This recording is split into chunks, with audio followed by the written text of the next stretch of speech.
महाभाष्य कौन कौन रिवीजन कर चुका है? आपको समझ में आएगा वो हमारी गारंटी है। चलिए, ऐसा कुछ नहीं है, अभी हमको टीजीटी पढ़ाना है बैठ के ना, तो धड़क वड़क कहीं खोल लिया जाए।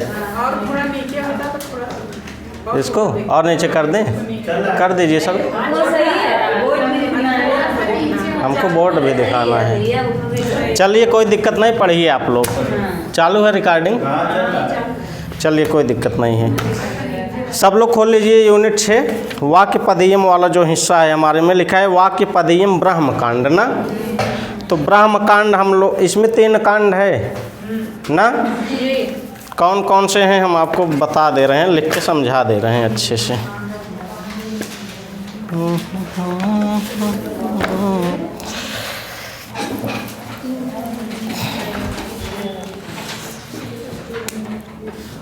एक, 2, 3, ठीक।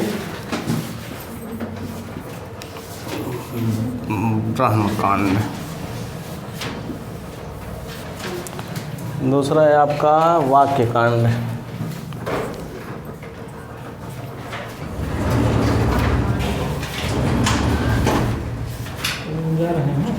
ठीक।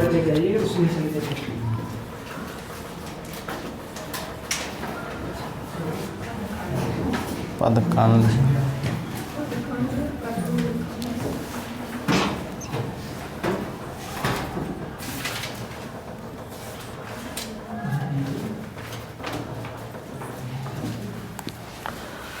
इसको आप लोग लिख लीजिए।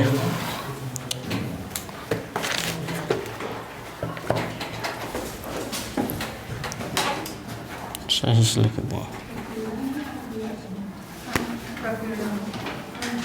कहीं कहीं प्रकीर्णक भी मिलता है, कहीं कहीं प्रकीर्ण भी मिलता है, तो आप दोनों समझे रहिए। कहीं कहीं आपको मिलेगा प्रकीर्ण भी मिलेगा, लेकिन हम इसकी मूल किताब पढ़ेंगे तब हम लोगों को पता चल जाएगा, ठीक।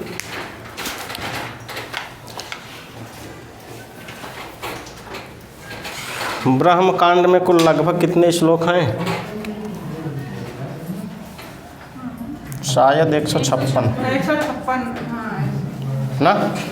ये प्रश्न पूछा जा चुका है। सब इसको लिख लीजिए, फिर हम लोग शुरू करें।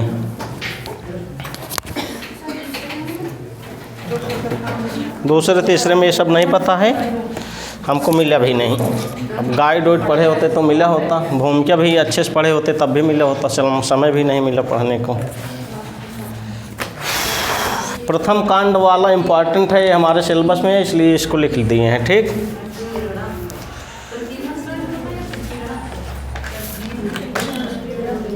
प्रकीर्ण कांड है, प्रकीर्णक भी कहीं मिल गया है, हमको लिख दिए हैं।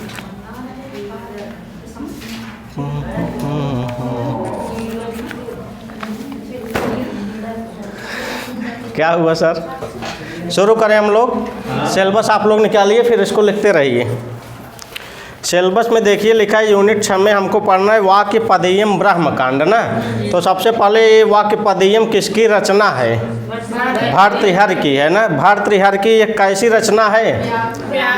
व्याकरण और दर्शन दोनों का मिक्स है, ठीक। तो यह दार्शनिक व्याकरण ग्रंथ है। कैसा व्याकरण ग्रंथ है? दार्शनिक व्याकरण ग्रंथ है। तो वाक्य पदीयम किसकी रचना है? भर्तृहरि की। कैसी रचना है? यह दार्शनिक व्याकरण ग्रंथ है, ठीक। और इसमें वाक्य पदीयम में कुल कितने कांड हैं? प्रश्न पूछा जा चुका है यूजीसी में। 3 कांड हैं। पहला कांड कौन सा है? ब्रह्मकांड। दूसरा कांड कौन सा है? वाक्य कांड। तीसरा क्या है? पद कांड, ठीक। तो इसमें ब्रह्मकांड में कुल 156 श्लोक हैं, ये भी पूछा जा चुका है यूजीसी में। तो हमारे सिलेबस में ब्रह्मकांड है, अगर ये पूछेगा तो इसी से पूछेगा। ब्रह्मकांड में कुल कितने श्लोक हैं? 156, ठीक। देखिए सिलेबस में हमारे लिखा है स्फोट का स्वरूप, पहले पॉइंट पे ना। दूसरे पॉइंट पे लिखा है शब्द ब्रह्म का स्वरूप। तीसरे पॉइंट पे क्या लिखा है? शब्द ब्रह्म की शक्तियाँ। चौथे पे स्फोट एवं ध्वनि का संबंध। आगे शब्द अर्थ संबंध, फिर ध्वनि के प्रकार, फिर भाषा के स्तर। कुल मिला के कितने पॉइंट हुए आपके? 7 पॉइंट शायद होंगे। तो वाक्य पदीयम का ये जो 156 का 156 श्लोक हमको नहीं पढ़ना है, जितना हमारे सिलेबस में है उतना हम लोग पढ़ेंगे। ठीक। अच्छा, वाक्य पदीयम कठिन है नहीं, कठिन लोग बना लिए हैं इसको, क्योंकि इस पे लोग काम नहीं करना चाहते हैं, चाहे वो अध्यापक हो चाहे वो शिष्य हो, कोई विद्यार्थी हो। ठीक। कठिन कोई ग्रंथ नहीं है, सबसे ज़्यादा कठिन यहाँ इस धरती पर मानव हैं। अगर मानव चाहिए सब सरल बनाई दे। ठीक।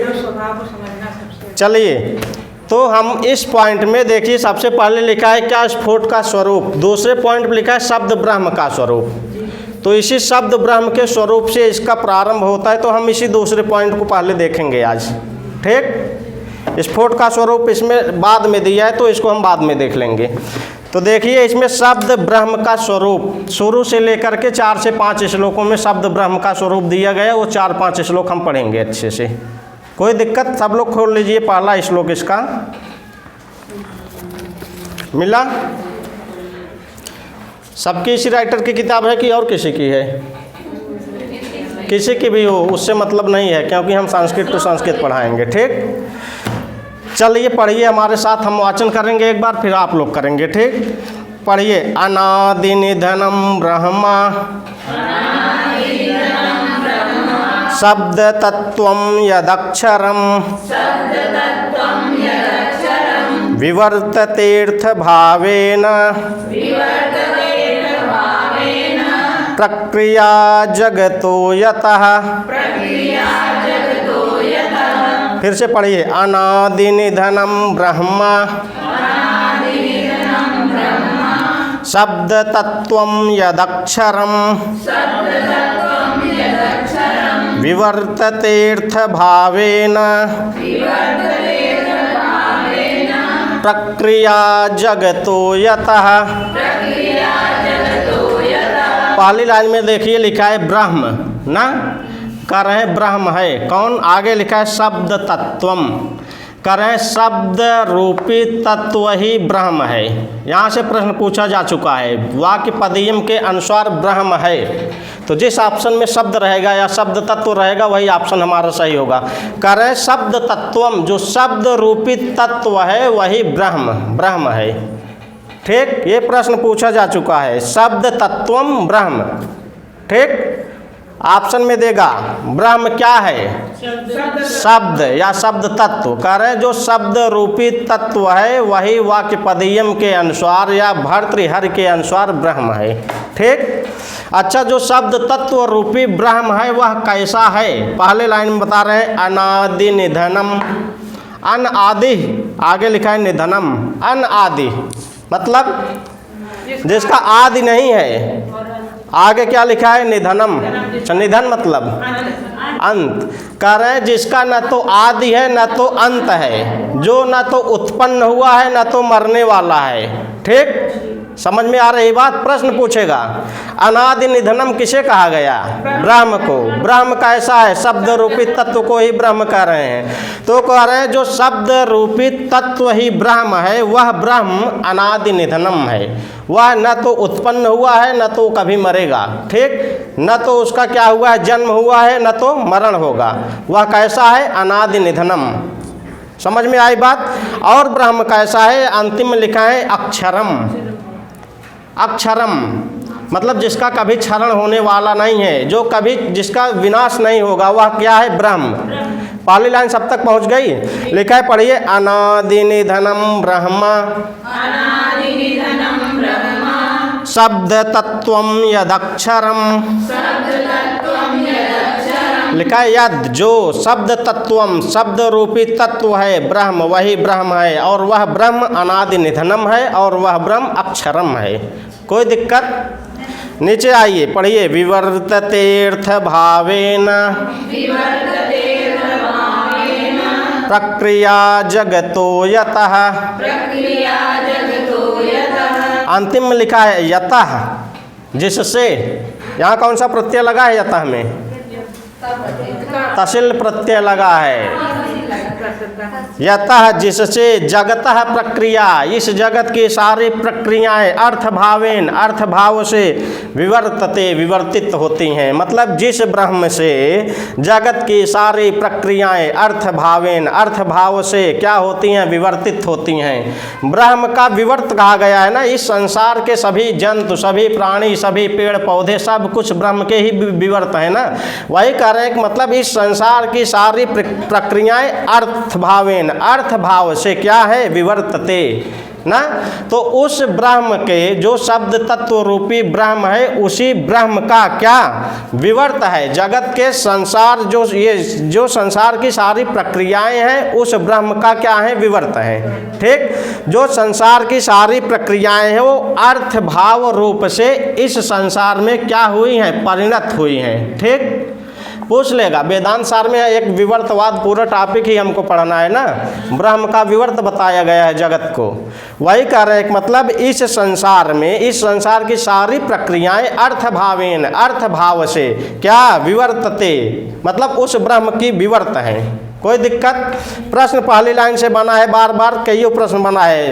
वाक्य पदीयम के अनुसार ब्रह्म क्या है? ऑप्शन में आपका अनादि निधनम रहे, वह भी ब्रह्म है। शब्द तत्वम रहे, वह भी ब्रह्म है। अक्षरम रहे, वह भी ब्रह्म है। ठीक, कोई दिक्कत नहीं होनी चाहिए। ठीक, मतलब लिखा है शब्द तत्वम, शब्द रूपी तत्व ही ब्रह्म है। वह ब्रह्म कैसा है? करें अनादि निधनम, जो न तो कभी उत्पन्न हुआ न तो कभी मरने वाला है, वह ब्रह्म है। और अक्षरम, जिसका कभी क्षरण होने वाला नहीं है, वह ब्रह्म है। और क्या लिखा है? यतः, जिससे जगत प्रक्रिया न जगतः प्रक्रिया, इस संसार की सारी प्रक्रियाएं अर्थभावेन अर्थभाव से अर्थभाव रूप से विवर्तते विवर्तित होती हैं। कोई दिक्कत? तो ये एक पहली कार्य बहुत इंपॉर्टेंट थी, हमारे सिलेबस में ही लिखा है ना, शब्द ब्रह्म का स्वरूप ना। तो शब्द रूपी ब्रह्म का स्वरूप लिखा है। तो शब्द रूपी ब्रह्म कैसा है? कह रहे हैं अनादि निधनम है, शब्द तत्वम है, अक्षरम है। ठीक, प्रश्न गलत नहीं होना चाहिए। ये तीन चीज दिमाग में पूछ लेगा। अच्छा, यहाँ मंगलाचरण भी है, ये ब्रह्म का नाम ले लिए हैं, इससे भी मंगलाचरण है। लेकिन अगर पूछ लिया वाक्य पदीयम का मंगलाचरण कैसा है, तो हमको मारना है वस्तु निर्देशात्मक। ठीक, वस्तु निर्देशात्मक। तो पहली कार्य सबको समझ में आ गई इस एग्जाम की दृष्टि से। आगे चलें, एक बार वाचन करके आगे चलिए। अनादि निधनम ब्रह्म शब्द तत्वम यदक्षरम विवर्ततेऽर्थ भावेन प्रक्रिया जगतो यतः।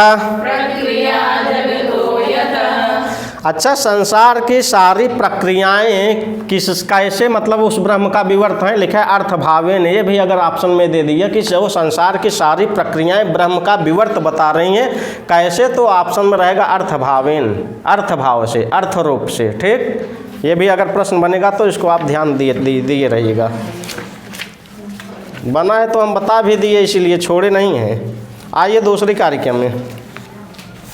एग्जाम में यहाँ से प्रश्न पूछेगा ही पूछेगा, क्योंकि शब्द ब्रह्म का स्वरूप यहाँ एकदम लिख दिया है सिलेबस में। इसको हमको पढ़ना है, छोड़ना नहीं है। ठीक, आगे देखिए, दूसरा मिल गया सबको। पढ़िए। एकमेव यदाम्नातम भिन्न शक्ति व्यपाश्रयात् अपृथक्त्वेपि शक्तिभ्यः पृथक्त्वेनैव वर्तते। अरे इसमें तो हमारे में 51 पेज पे है, इसीलिए कोई नहीं पढ़ाता है। जितने में पूरी तर्क संग्रह और संग्रह की किताब समाप्त हो गई है, उतने में इसमें एक श्लोक की व्याख्या दी है। अब एक श्लोक की व्याख्या पढ़े विद्या कम 20 दिन लागे, इसीलिए कोई पढ़ाता नहीं है। इसीलिए सब कहते हैं कठिन है। अरे पढ़े ना यार, कठिन बा पढ़ ले बस, सरल हो जाए, कोई दिक्कत नहीं है ना। मिला सबको इतना बड़ा दे दिए केवल श्लोक एक की व्याख्या, एक किताब कितना, पेज नंबर 51 है। पढ़िए सब लोग। एकमेव यदाम्नातम भिन्न शक्ति व्यपाश्रयात् अपृथक्त्वेऽपि शक्तिभ्यः पृथक्त्वेनैव वर्तते। उच्चारण एकदम शुद्ध शुद्ध करिए, सीख लीजिए। हाँ, अगर नहीं उच्चारण शुद्ध हो रहा है एक एक वर्णों को पढ़िए, वहाँ एक एक अक्षर को पढ़िए। ठीक, लिखा है एकम एव यदा यदा आमनातम। यदा मीन्स यदा आमनातम। आमनातम मतलब कहा गया है, जो कहा गया है। यदा आमनातम, जो कहा गया है। क्या कहा गया है? एकम एव, एक ही है। वह शब्द तत्व रूपी ब्रह्म एकम एव आमनातम, एक ही कहा गया है। कोई दिक्कत ना? प्रश्न पूछ लेगा, ब्रह्म एक है कि अनंत है? एक है। लिखा है यदा, जो एकम एव आमनातम, एक कहा गया है। ठीक, किसकी बात चल रही है? शब्द ब्रह्म की बात चल रही है। कह रहे हैं शब्द रूपी तत्व ही ब्रह्म है और वह शब्द तत्व रूपी ब्रह्म एकम एव आमनातम, एक ही कहा गया है। ठीक, और देखिए क्या लिखा है? भिन्न शक्ति व्यपाश्रयात न शक्ति व्यपाश्रयात, अपने शक्ति के आश्रय से न शक्ति व्यपाश्रयात, अपने शक्ति से, शक्ति के क्या आश्रय से वह ब्रह्म भिन्न भिन्न भिन्न हमको प्रतीत होता है। समझ में आई बात सबको? लिखा है भिन्न। अब प्रश्न यहाँ पूछ लेगा, जो ब्रह्म सब लोग कर रहे हैं एक है, लेकिन हमको अनेक अनेक प्रकार से जो ब्रह्म प्रतीत हो रहा है, कैसे? तो वही लिखे है शक्ति व्यपाश्रयात, अपने शक्तियों के आश्रय से वह ब्रह्म भिन्न भिन्न भिन्न प्रकार का हमको क्या होता है? प्रतीत होता है, दिखाई देता है। कोई दिक्कत? समझ में आना चाहिए। बहुत कठिन ग्रंथ नहीं है, केवल लोग कठिन बना दिए हैं। कठिन नहीं है ना? पूछ लेगा, ब्रह्म एक ही है, लेकिन वह ब्रह्म जो है अनेक अनेक प्रकार से क्यों दिखाई दे रहा है? बताइए। शक्ति व्यपाश्रयात, अपने शक्ति के आश्रय से। ठीक, जैसे हमारे अंदर जो आत्मा है वह भी ब्रह्म है, जो आपके अंदर आत्मा है वह भी ब्रह्म है। ठीक, आपके अंदर उसकी शक्ति अलग है, हमारे अंदर जो ब्रह्म बैठा है आत्मा रूपी ब्रह्म, उसकी शक्ति अलग है। मतलब इन शक्तियों के आश्रय से वह अनेक अनेक प्रकार का हमको प्रतीत हो रहा है, वह है एक ही। कोई दिक्कत? समझ में आना चाहिए। नीचे वाली लाइन देखिए, लिखा है अपृथक्त्वे अपि न अपृथक्त्वे अपि, अलग अलग न होते हुए भी, अपृथक होते हुए भी। किससे लिखा है? शक्तिभ्य, अपने शक्ति से अपृथक होते हुए भी पृथक्त्वेन एव, अलग अलग की भांति वर्तते, हमको प्रतीत होता है। कोई दिक्कत? दिक्कत नहीं होनी चाहिए। अर्थ भी समझ में आना चाहिए, प्रश्न भी समझ में आना चाहिए। ठीक, तो कह रहे हैं वह यदा आमनातम, जो कहा गया है। यदा मीन्स जो, जिस शब्द तत्व रूपी ब्रह्म की हम बात कर रहे हैं, वह शब्द तत्व रूपी ब्रह्म एकम एव आमनातम, एक ही कहा गया है। ठीक, भिन्न शक्ति व्यपाश्रयात, अपने शक्तियों के आश्रय से वह भिन्न भिन्न हमको प्रतीत होता है। ठीक, अपृथक्त्वे अपि शक्तिभ्य, अपने शक्तियों के अलग अलग होने से भी न, लिखा है ना अपृथक्त्वे अपि शक्तिभ्य, अपने शक्ति से अपृथक्त्वे अपि, अलग अलग न होने पर भी पृथक्त्वेन इव। ठीक, यहाँ पृथक्त्वेन इव में कौन सी संधि हुई है? गुण संधि हुई। मतलब वह पृथक पृथक न होते हुए भी अपने शक्ति से पृथक्त्वेन एव इव न, अलग अलग की भांति हमको प्रतीत हो रहा है, दिखाई देता है। कोई दिक्कत? प्रश्न पूछेगा, ब्रह्म कितना है? एक। पाण इसके भर्तृहरि के अनुसार ब्रह्म कितने हैं? एक। ब्रह्म एक है कि अनंत है? एक है। ब्रह्म जो अनेक प्रकार से हमको दिखाई दे रहा है, किस लिए दिखाई दे रहा है? शक्ति व्यपाश्रयात, अपने शक्ति के आश्रय से वह हमको भिन्न भिन्न दिखाई दे रहा है। कोई दिक्कत नहीं है ना? आगे चलें। पहली और दूसरी बहुत इंपॉर्टेंट कार्य क्या है। अब आ जाइए 3 नंबर पे। 3 नंबर पे आ जाइए, लिखा है 58 पेज संख्या है 58 पे, पृष्ठ संख्या 58। क्या हुआ पेपर में पता चलेगा?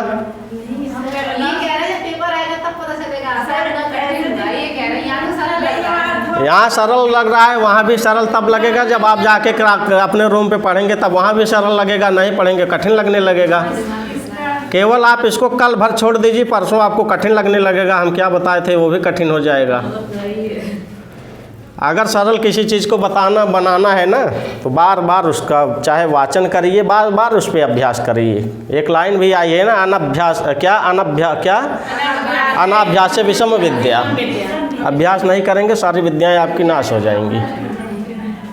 तो इसको आप बार बार वाचन करिए, कुछ नहीं है, जितना सिलेबस में उतना तो हम यहाँ रटवा देंगे। भले हम वाक्यपदीयम पढ़े हैं कि नहीं पढ़े हैं, हम आपको पढ़ा लेंगे, इतना जानते हैं अच्छे से। और वाक्यपदीयम ही नहीं, संस्कृत साहित्य का कोई भी ग्रंथ है, अगर हमको पढ़ाना होगा हम पढ़ा लेंगे। चाहे हम 8 घंटे पढ़ के आए कमरे, चाहे 12 घंटे हम पढ़ा लेंगे, समझा भी लेंगे, उसकी व्याख्या भी कर लेंगे, समय आएगा तो। ठीक, आइए तीसरी कार्य देखते हैं हम लोग। पढ़िए, अध्याहित कलाम यस्य काल शक्तिम उपाश्रिता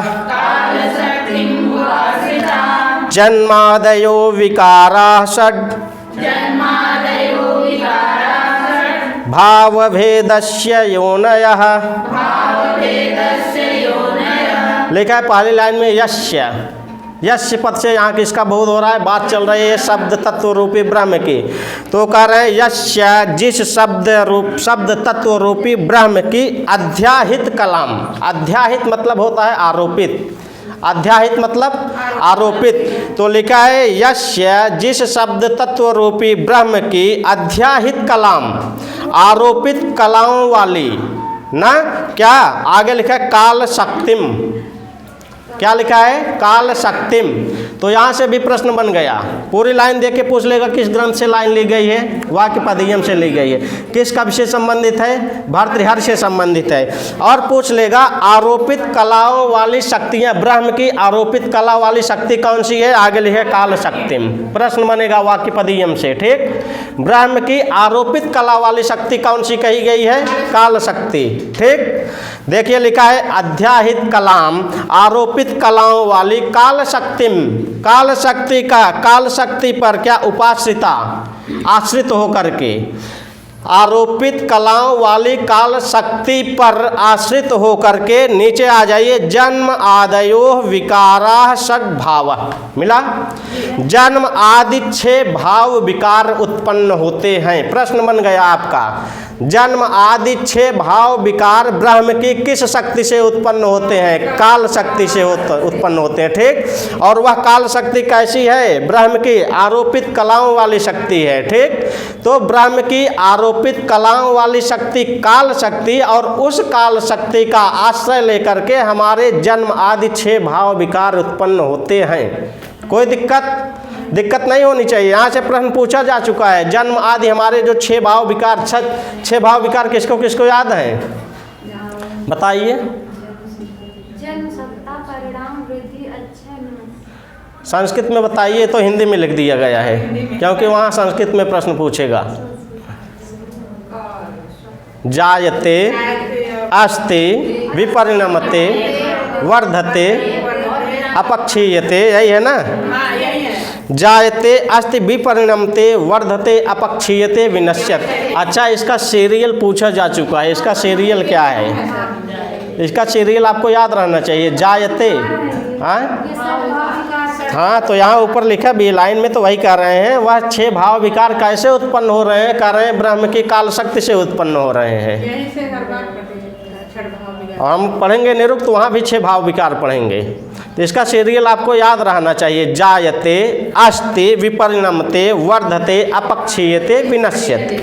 ठीक, तो कह रहे हैं क्या, यहाँ लाइन देखिए, यस्य, जिस शब्द तत्व रूपी ब्रह्म की अध्याहित कलाम, आरोपित कलाओं वाली क्या, काल शक्तिम, जो काल शक्ति है, उस काल शक्ति पर उपाश्रिता, लिखा है ना, आश्रित होकर के जन्म आदय विकारा षड्भाव, कर रहे हैं जन्म आदि 6 भाव विकार उत्पन्न होते हैं। आगे लिखा है भेदस्य योनय, ना, ये भेद के कारण हैं। इनका कहने का यौन मतलब होता है कारण, ठीक। तो लिखा है ना भेदस्य यौनया, ये भेद के कारण हैं। इनका कहने का केवल ये मतलब है कि ये जन्म आदि जो 6 भाव विकार हैं ना, ये केवल भेद के कारण का मतलब ना, ये 6 भाव विकार एक हैं, केवल ये हमको अलग अलग दिखाई पड़ते हैं लेकिन वो वास्तव में एक है। उसी तरह हमारा ब्रह्म भी एक है, अपने शक्ति के आश्रय से वह हमको अलग अलग दिखाई पड़ता है। कोई दिक्कत नहीं। क्या हुआ आप लोगों की, कोई समस्या? जो भी प्रश्न करना है हमसे भी कर सकती हैं आप लोग।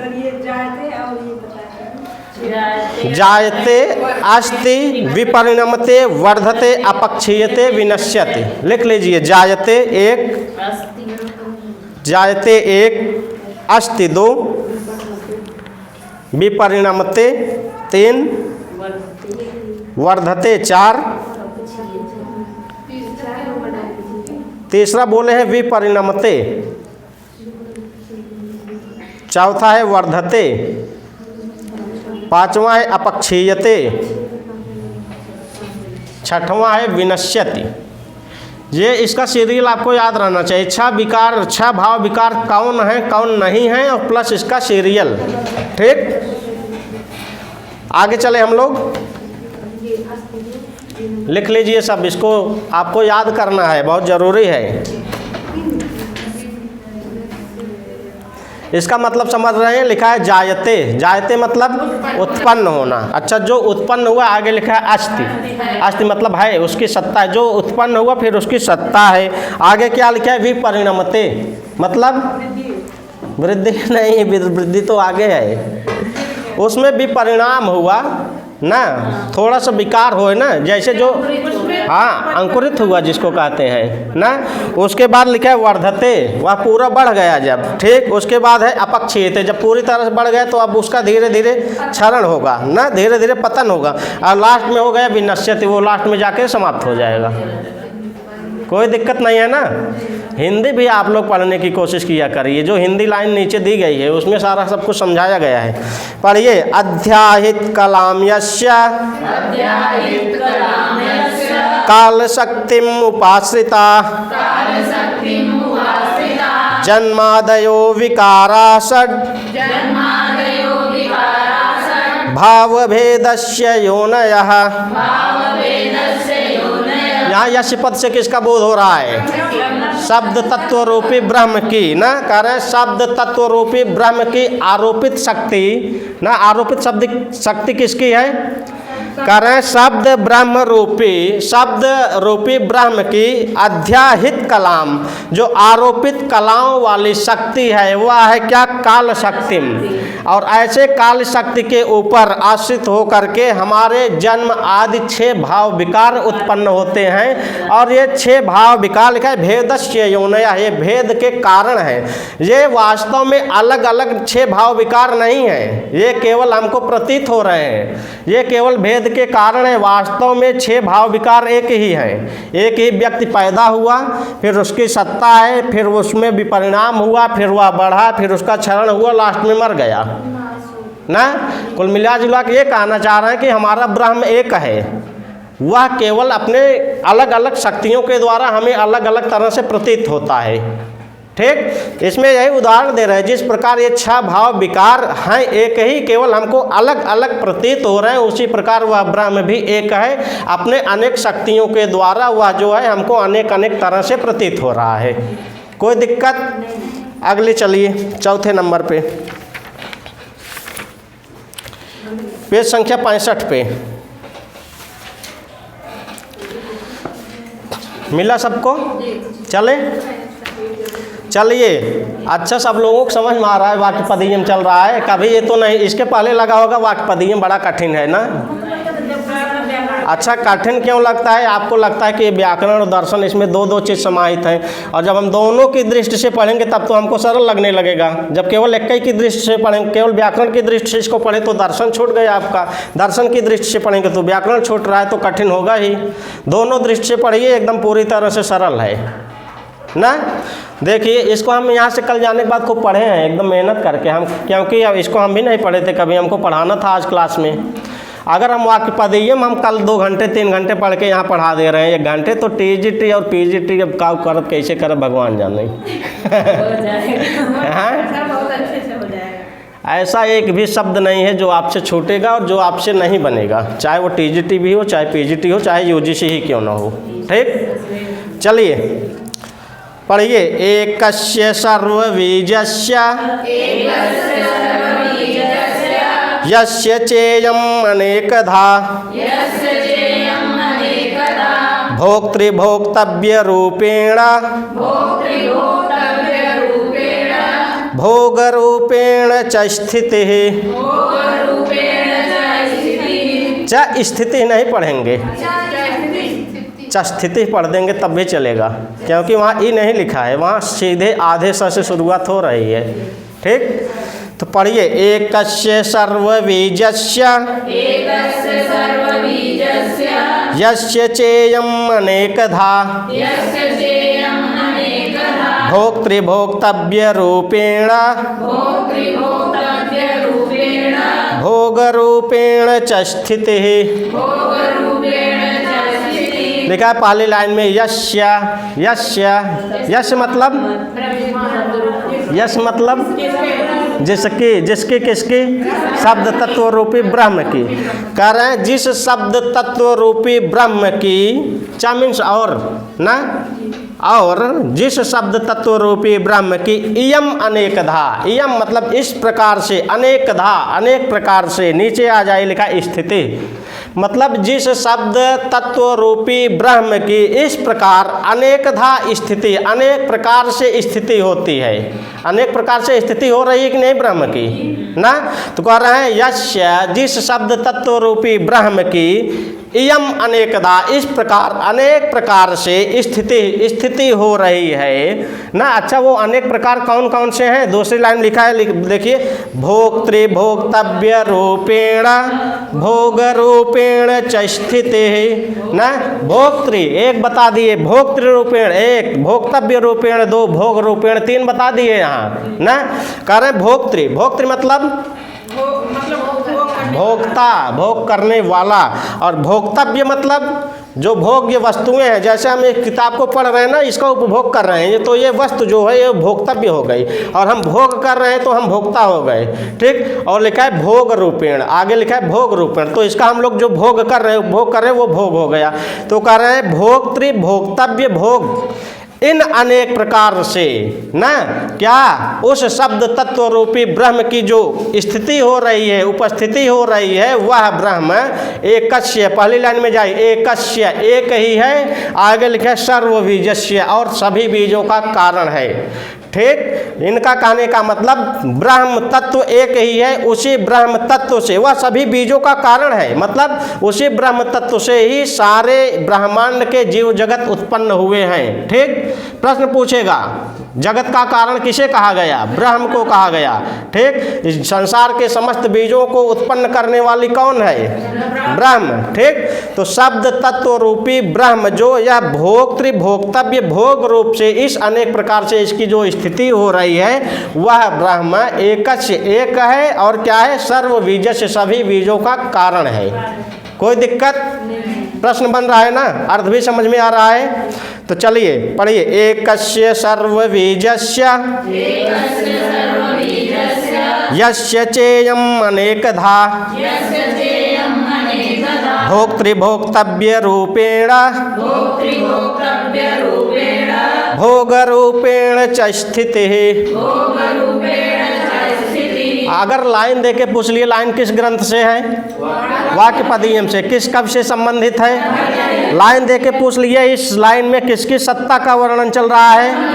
ब्रह्म की सत्ता का। शब्द ब्रह्म रूपी, शब्द तत्व रूपी ब्रह्म की सत्ता का वर्णन चल रहा है। ठीक, कोई दिक्कत नहीं, प्रश्न चाहे जैसे घुमा दे, लाइन पूछ लेगा किसका वर्णन है? शब्द तत्व का वर्णन है, शब्द तत्व रूपी ब्रह्म का वर्णन है। कोई दिक्कत नहीं ना, आगे आ जाइए। थोड़ा थोड़ा उससे मिल रहा है शांति से। दर्शन है तो मिलेगा ही। चलिए सारे दर्शन पार आ जाइए आप 5 नंबर पे, पेज संख्या 75, पेज संख्या 75 पे। कोई दिक्कत नहीं। चलिए पढ़िए। इसकी थोड़ा सा जो प्रसंग ऊपर दिया है 5 नंबर के ऊपर, उसको हम लोग पढ़ते हैं। देखिए कुछ मिलेगा। लिखा है पिछली कारिकाओं में शब्द ब्रह्म के स्वरूप का निरूपण करने के अनंतर ना, तो पिछली जो 4 कारिका हम पढ़ के आए उसमें शब्द तत्व रूपी ब्रह्म का निरूपण किया गया है। ठीक, अब कर रहे इसके बाद प्रस्तुत कारिका में, मतलब इस 5वीं कारिका में उसकी प्राप्ति का उपाय और प्रतिमा वेद है, इस बात की चर्चा करते हुए कहते हैं। इनका ये कहने का मतलब, जो हम लोग शब्द तत्व रूपी ब्रह्म को पढ़ के आए कर रहे हैं, उस ब्रह्म को हम प्राप्त कैसे करेंगे और उस शब्द तत्व रूपी ब्रह्म की मूर्ति क्या है, उसकी प्रतिमा क्या है, वो बता रहे हैं इसमें कि वेद है। ठीक, पढ़िए, शुद्ध शुद्ध पढ़िएगा साथ में। प्राप्त्युपायोनुकारश्च तस्य वेदो महर्षिभिः एकोप्यनेक वर्त्मेव समाम्नातः पृथक पृथक। यहाँ का हलंत है, हमारा उच्चारण देखिए आप लोग, पृथक पृथक। यहाँ का हम वहाँ हटाएंगे नहीं ये ताल से अपने। ठीक, पढ़िए। प्राप्त्युपायोनुकारश्च तस्य वेदो महर्षिभिः एकोप्यनेक वर्त्मेव समाम्नातः पृथक पृथक। लिखा है तस्य, तस्य कस्य, ब्रह्मस्य। लिखा है जो शब्द तत्व रूपी ब्रह्म है, तस्य मतलब उसका, उसका किसका, शब्द तत्व रूपी ब्रह्म का। लिखा है पहले लिखा है प्राप्ति उपाय अनुकारः च ना, तो लिखा है तस्य उस शब्द तत्व रूपी ब्रह्म की प्राप्ति उपाय, प्राप्ति का उपाय। आगे लिखा है वेदः, वेद है। प्रश्न पूछेगा। ठीक, शब्द तत्व रूपी ब्रह्म की उपाय मतलब ब्रह्म की प्राप्ति का उपाय क्या है, वेद है। कह रहे हैं शब्द तत्व रूपी ब्रह्म को प्राप्त करने का जो साधन है वह वेद है। ठीक, कोई दिक्कत। प्रश्न पूछेगा। आगे लिखा है अनुकारश्च, अनुकार मतलब होता है मूर्ति, प्रतिमा। तो कह रहे हैं उस शब्द तत्व रूपी ब्रह्म का अनुकार क्या है, उसकी मूर्ति क्या है, उसकी प्रतिमा क्या है, तब भी कह रहे हैं वेदः, वेद है। 2 प्रश्न बन गया एक लाइन से आपका। ठीक, तो तस्य उस शब्द तत्व रूपी ब्रह्म की प्राप्ति उपाय, प्राप्ति का जो उपाय है वह वेद, वेद है। और उस शब्द तत्व रूपी ब्रह्म की क्या, ब्रह्म का जो अनुकार, अनुकार मतलब मूर्ति, प्रतिमा जो है वह भी वेद, वेद है। दोनों को वेद बता रहे हैं। ठीक, चाहे वो शब्द तत्व रूपी ब्रह्म की मूर्ति क्या है प्रश्न पूछ ले, चाहे शब्द तत्व रूपी ब्रह्म की प्रतिमा क्या है, शब्द तत्व रूपी ब्रह्म का अनुकार क्या है, वेद है। और उस शब्द तत्व रूपी ब्रह्म को प्राप्ति करने का साधन क्या है, वेद है। ठीक, नीचे आ जाइए, दूसरी लाइन लिखा है एकः अपि अनेक वर्तमा इव। तोड़ के पढ़ेंगे अर्थ के लिए। एकः अपि वह शब्द तत्व रूपी ब्रह्म, एकः अपि एक होते हुए भी ना, यही है ना, एक होते हुए भी। पहली लाइन में जाइए, लिखा है महर्षि भी, महर्षियों के द्वारा, तृतीय बहुवचन है ना, महर्षि भी, महर्षियों के द्वारा अनेक वर्तमा इव। वर्त मतलब क्या होता है, वर्त मतलब होता है रास्ता, मार्ग। कारण अनेक वर्तमा इव, वहाँ संधि हुई है, वर्तमा धन इव वर्तमेव हुआ है, गुण संधि हुई है। तो कह रहे हैं महर्षि भी, महर्षियों के द्वारा अनेक वर्तमा इव, अनेक मार्ग की भांति पृथक पृथक समाम्नातः, अलग अलग कहा गया है। कोई दिक्कत। वह ब्रह्म एक होते हुए भी महर्षियों के द्वारा अनेक मार्ग की भांति पृथक पृथक क्या, समाम्नातः, अलग अलग कहा गया है। कोई दिक्कत, कोई दिक्कत नहीं होनी चाहिए। पढ़िए। प्राप्त्युपायोनुकारश्च तस्य वेदो महर्षिभिः एकोप्यनेक वर्त्मेव समाम्नातः पृथक पृथक। महर्षियों के द्वारा वह ब्रह्म एक होते हुए भी अनेक मार्ग की भांति पृथक पृथक समानातः अलग अलग कहा गया है।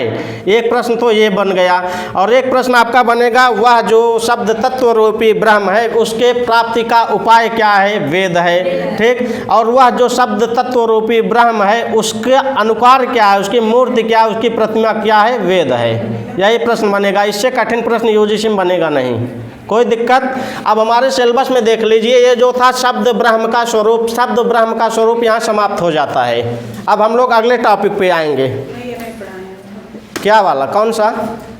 ये गाइड है ना, इसमें नहीं मिल रहा है। ये वाले जो कारिका नहीं मिल रहे हैं। कारिका वहीं से लिख लीजिए, किसी किताब में से अपने गाइड में वहीं लिख लीजिए वो वाली कारिका। 4 तक मिली है ना? 4 तक इसलिए मिली है कि 4 ही कारिकाओं में शब्द ब्रह्म का स्वरूप बताएं। ये 5वीं कारिका में उसके उपाय का साधन बता रहे हैं, उसकी मूर्ति बता रहे हैं। तो हमारे सिलेबस में जितना दिए उतने गाइड में दिया है, और हमको सिलेबस से थोड़ा सा इतर भी पढ़ना पड़ता है सिलेक्शन के लिए। अगर जितना टॉपिक सिलेबस में दिए उतने पढ़ेंगे तो हम लोग सिलेक्शन से थोड़ा सा बाहर रहेंगे। ठीक, थोड़ा सा इतर पढ़ना है हमको, तो ये बहुत इम्पॉर्टेंट था इसलिए बता दीजिए। टाइम हो गया सर, एक और थोड़ा सा एक कार्य और पढ़ा देते हैं। आगे लिखा है शब्द ब्रह्म की शक्तियाँ, मिला? और शब्द ब्रह्म की शक्तियाँ इस एक में दिया है, शायद आप खोल लीजिए 54 नंबर की कार्यक्रम में शायद होगा, 54 पे तो होना चाहिए। पेज संख्या आप 230 खोल लीजिए। ये एक कार्य पढ़ा दें, इससे संबंधित 4-5 कारिकाएँ हैं, लेकिन हमारा एक कार्य से ही काम बन जाएगा। कार्य है 54, 230 पे है, 54 नंबर की कारिका खोल लीजिए। मिला? और हम सिलेबस को देखते चलेंगे, हमको ज़्यादा समझ में आएगा, इसलिए हम सिलेबस बार बार दिखाते हैं, क्योंकि यहाँ लिखा है शब्द ब्रह्म की शक्तियाँ। आपके एग्जाम में प्रश्न यही पूछेगा, शब्द तत्व रूपी ब्रह्म की कितनी शक्तियाँ हैं, कौन सी हैं कौन सी नहीं है, इतने प्रश्न है यूजीसी का ना। देखिए इस वाले कार्यक्रम में मिला सबको, पढ़िए। ग्राह्यत्वम ग्राहकत्वम च द्वे शक्ति तेजसो यथा तथैव सर्वशब्दानां एते पृथगिव स्थिते। किसी किताब में वहाँ पृथक अवस्थिते लिखा होगा, किसी किसी में पृथक इव स्थिते लिखा होगा, दोनों अर्थ वही निकलेगा आपका। ठीक, तो लिखा है देखिए, ग्राह्यत्वम एक, वहाँ टिक कर लीजिए, एक ग्राह्यत्वम एक, आगे लिखा है ग्राहकत्वम 2, आगे लिखा है च द्वे शक्ति तेजसो यथा। अर्थ देखिए, अंतिम में लिखा है यथा। यथा मतलब जैसे, जिस प्रकार से, तेजसः लिखा है ना, यथा तेजसः द्वे शक्ति, जिस प्रकार से तेज की 2 शक्तियाँ हैं। कौन कौन सी? आगे लिखा है ग्राह्यत्वम ग्राहकत्वम च, मिल गया ना। जिस प्रकार तेज की 2 शक्तियाँ हैं, कौन कौन सी 2 शक्तियाँ हैं? लिखा है ग्राह्यत्वम ग्राहकत्वम च, मतलब ग्राह्यत्व और ग्राहकत्व, तेज की भी 2 शक्तियाँ बता रहे हैं। नीचे आ जाइए, दूसरी लाइन लिखा तथा इव, उसी तरह इस शब्द ब्रह्म की भी 2 शक्तियाँ हैं। कौन कौन सी? ग्राह्यत्व और ग्राहकत्व। समझ में आना चाहिए सबको। अब पूछ लेगा शब्द ब्रह्म की कितनी शक्तियाँ हैं? जिस प्रकार की तेज की 2 शक्तियाँ हैं, ग्राह्यत्व और ग्राहकत्व, उसी प्रकार से इस शब्द ब्रह्म की भी 2 शक्तियाँ हैं। कौन कौन सी? ग्राह्यत्व और ग्राहकत्व। इसको आप लोगों को चाहिए वहीं सिलेबसों पे जहाँ ये हमारी टॉपिक लिखी गई है, शब्द ब्रह्म की शक्तियाँ, वही ऐसे 2 मोच निकाल के लिख लिया, 2 शक्तियाँ। कौन कौन सी? ग्राह्यत्व ग्राहकत्व। ये आपके एग्जाम में काम आ जाएगा शार्ट तरीके से, हमको किताब खोलने की ज़रूरत नहीं पड़ेगी। तो शब्द ब्रह्म की कितनी शक्तियाँ बताएं? 2। कौन कौन सी? ग्राह्यत्व ग्राहकत्व। अब अगर प्रश्न बना दिया 1-2, ये भी दोनों, कोई दिक्कत नहीं होगी ना, चाहे कूट करके दे चाहे जो करके दे, कोई दिक्कत नहीं होनी चाहिए ना। लिखा है ग्राह्यत्वम ग्राहकत्वम च द्वे शक्ति तेजसो यथा तथैव सर्व शब्दानाम एते पृथक इव स्थिते। ना। तो लिखा है यथा जैसे, जिस प्रकार से तेजसा, तेज की द्वे शक्तियाँ हैं, कौन कौन, ग्राह्यत्व और ग्राहकत्व, तथैव उसी प्रकार से ही ना सर्व शब्दानाम, सभी शब्दों की अर्थात सभी शब्द रूपी ब्रह्म की दो शक्तियाँ हैं, ग्राह्यत्व और ग्राहकत्व, वो पृथक इव स्थिते, वो केवल हमको अलग अलग दिखाई दे रही हैं। कोई दिक्कत नहीं है ना। हम लोग वाक्पदीम का 2 टॉपिक पढ़ चुके हैं यहाँ। एक क्या पढ़े, शब्द ब्रह्म का स्वरूप, दूसरे शब्द ब्रह्म की शक्तियाँ। आगे हम लोग पढ़ लेंगे जो है स्फोट का स्वरूप, स्फोट एवं ध्वनि का संबंध, शब्द अर्थ का संबंध, ध्वनि के प्रकार। कल SD सर नहीं रहेंगे तो हमारे पास ज़्यादा टाइम मिलेगा, हो सकता है इसको समाप्त कर दें। ये जो छठी कारिका, इसकी पार्टी की बात जो बता रहे थे, कौन सी कारिका पहले जो सर, इसको बंद कर दीजिए। शब्द ब्रह्म का स्वरूप की जो छठी कारिका, कौन सी कारिका, कारिका का नंबर छठी छठवीं नहीं पढ़ना है, उसमें शब्द ब्रह्म का स्वरूप दिया ही नहीं है तो क्यों पढ़ेंगे उसको, सिलेबस में है ही नहीं है वो।